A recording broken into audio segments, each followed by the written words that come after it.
Hello friends, কেমন আছো তোমরা সবাই? আশা করি ভালো আছো, আমিও ভালো আছি।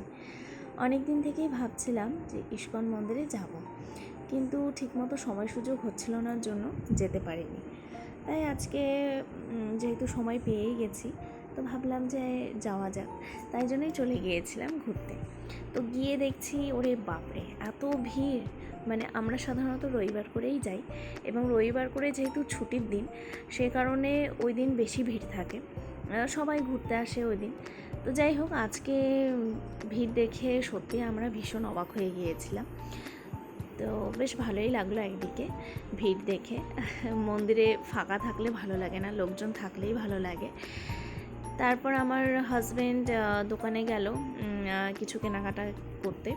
তো যাই হোক, কেনাকাটা শেষ হয়ে যাওয়ার পরে আমরা মন্দিরের ভেতরে প্রবেশ করলাম, এবং মন্দিরের ভেতরেও ঢুকে দেখছি, ওরে বাপরে, এত ভিড়! আর তখন সন্ধ্যা আরতি হচ্ছিল। তো সন্ধ্যা আরতি দেখতে তো ভীষণই ভালো লাগে।